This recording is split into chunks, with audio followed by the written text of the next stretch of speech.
बिस्मिल्लाहिर्रहमानिर्रहीम। आज हम हीट स्ट्रोक के बारे में बात करेंगे, जिसको लू लगना भी कहते हैं और सन स्ट्रोक भी कहते हैं। तो क्योंकि आगे गर्मियों का अब मौसम स्टार्ट हो गया है, तो देखने सुनने में आता है अक्सर लोग जो गिर जाते हैं, दौरान सफ़र बेहोश हो जाते हैं। न्यूज़ में आ जाता है कि बच्चे बेहोश हो गए हैं और बाज़ की तो डेथ भी हो जाती है।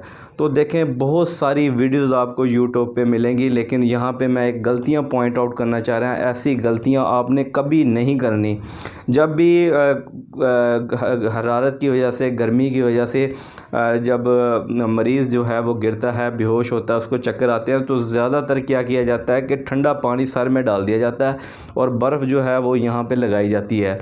तो ये गलती आपने कभी नहीं करनी। देखें, जब भी बाहर से आए तो पसीना अगर आता हुआ तो सबसे पहले कहा जाता है कि पसीना खुश्क करें और फिर नहाया जाए। इसी तरह धूप में से अचानक एसी वाले रूम में आने से मना किया जाता है। उसके असल सबब क्या होता है, क्यों रोका जाता है? क्योंकि इंतहाई जब गर्मी से सर्द माहौल में आते हैं, टेम्परेचर में आते हैं, तो ऐसी सूरत में क्या होता है कि दिमाग के अंदर क्लॉट सुद्दा बन जाता है, जिसकी वजह से फालिज हो सकता है। आप जो है वो डिसेबल मरीज़ हो सकता है। तो यहाँ ये गलती बिल्कुल नहीं करनी, कभी उसको ठंडा यख पानी नहीं पिलाना ऐसे मरीज़ को। इसकी मिसाल ऐसी होगी कि जैसे शीशे को अगर गर्म किया जाए, उसके ऊपर पानी गिरा दिया जाए, तो वो कड़क की आवाज़ आएगी, वो टूट जाएगा। इसीलिए बाथरूम के अंदर ज़्यादा फालिज हुआ करता है, सिर्फ लाइल्मी की वजह से। तो बहुत सारे लोग ये गलती करते हैं। ऐसी गलती हरगिज़ नहीं करनी। सादा नलके या मोटर का पानी पिलाया जाए, और जब देखें कि सन हीट की वजह से कोई गिर गया तो उसको साए के अंदर लटाएं, उसको जो है एम्बुलेंस को कॉल करें ताकि फ़ौरी तिब्बी इमदाद दी जा सके। तो यहाँ पे बचा कैसे जा सकता है? ऐसे लोग जो रेडी फरोश होते हैं और वो छाबड़ी वाले होते हैं या मज़दूर होते हैं, उनका ज़्यादा गर्मियों के अंदर काम मुश्किल होता है। वो डायरेक्ट धूप के अंदर काम करते हैं। वो अपने सर को ढांप के रखें, अपने पानी का बहुत ज़्यादा ख्याल रखें। इसी तरह जो कपड़े हैं वो बारीक कॉटन के पहने जाएँ, ख़ासकर सब्ज़ और सफ़ेद रंग। तो काला रंग बिल्कुल ना पहना जाए, क्योंकि ये हीट को ऑब्ज़र्व करता है, तो उससे बहुत ज़्यादा गर्मी लगने लग जाती है।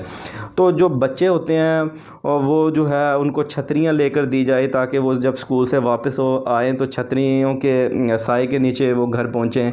बच्चों को पानी वाली बोतल जो है वो साथ दे के रखें, ताकि वो पानी गाहे बगाए पीते रहें। और मैं जो है वालिदैन से ये रिक्वेस्ट करता हूँ, अक्सर देखा है कि बच्चों को जब दाखिल करवाया जाता है तो वो बच्चों के स्कूल का थोड़ा सा मायना और उसको विज़िट किया करें कि जो कमरे हैं क्या वो हवादार हैं। आजकल ट्रेंड चला हुआ है कि 2 मरले या 3 मरले का मकान लिया जाता है और स्कूल बना लिया जाता है, तो उसमें बहुत ज़्यादा हबस हो जाती है और बच्चे और हीट गर्मी बहुत होती है, तो ऐसी सूरत के अंदर बच्चे बहुत ज़्यादा बेहोश होते हैं।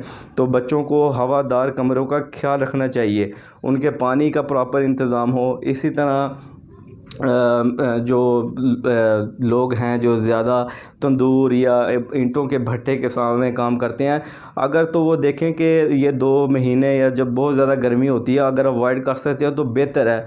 अगर काम के बगैर गुजारा नहीं है तो ऐसी सूरत के अंदर पानी का इस्तेमाल ज़्यादा से ज़्यादा करते रहें, क्योंकि पसीना बहुत ज़्यादा आता है, पानी की कमी हो सकती है, नमकियात की कमी हो सकती है। नमकियात का ख़ास ख्याल रखा जाए, पानी जो है वो गाहे बगाए पीते रहें। और एक जो कहवा मैं आपको बता देता हूँ, ये लोग जो हैं इसको दिन में 1 दफ़ा या 2 दफ़ा इस्तेमाल सुबह शाम भी कर लें तो इंशाल्लाह जो ये अलामात और ये जो मसला इससे वो बच सकते हैं।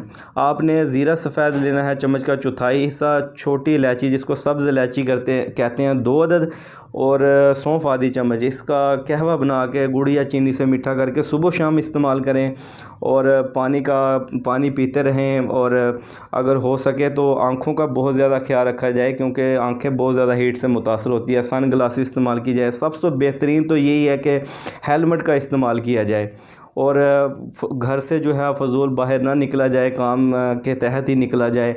तो इस तरह इनसे बचा जा सकता है। लेकिन मेरा यहाँ पे वीडियो बनाने का मकसद सिर्फ़ इसके बारे में यही था कि जब भी हीट स्ट्रोक की वजह से लू लगने से अगर किसी को चक्कर आ जाए और बेहोश हो जाए और उसके सर पे ठंडा पानी, उसको यख पानी मत पिलाएं। ऐसी गलती ना करें, वरना कोई भी जो हिस्सा है वो मारा जा सकता है, वो डिसेबल हो सकता है और मजूर हो सकता है।